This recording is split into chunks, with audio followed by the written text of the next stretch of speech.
Hello everyone, Assalamualaikum. Welcome to my another brand new video and welcome to my page. আশা করি সবাই অনেক ভালো আছেন।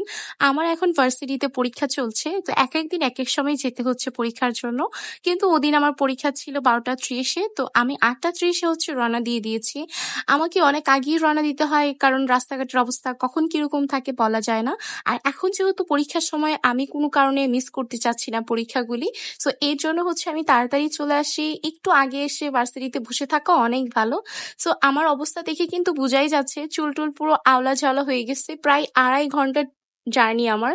তো এই লোকাল বাসে 2.5 ঘন্টা আসলে অনেক ঝামেলা হয়।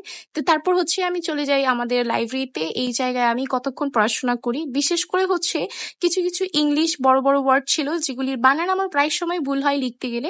আমি চাচ্ছিলাম যে এগুলি বারবার লিখে কারেক্ট করে নেই, কারণ আমি চাই না পরীক্ষার সময় যখন আমি কোনো কিছু লিখবো ওটাতে আমার কোনো ধরনের বানান ভুল হোক, আর যার জন্য প্রচুর নাম্বার কাটা যায়, ওটা সবসময়ই হয় আমার সাথে। তো এই জন্য এবার এটার কোনো রিস্ক আমি নিচ্ছি না। তারপর চলে যাই হলে। আলহামদুলিল্লাহ পরীক্ষা ওদিন ভালো হয়েছিল। আর এরপর পরীক্ষা শেষ করে ভার্সিটিতে এদিক ওদিক একটু ঘোরাফেরা করছিলাম, আর এরপর একটু বাহিরে গিয়ে ফ্রেন্ডদের সাথে কতক্ষণ আড্ডাও দিই। আর এইগুলি করতে করতে কিন্তু অলমোস্ট 5টা বেজে গিয়েছে। সো বুঝতেই পারতেছেন আমার বাসায় যেতে কতটা লেট হবে। সো আমি ঝটপট করে আমাদের ভার্সিটির বাসে চড়ে রওনা দিয়ে দিই।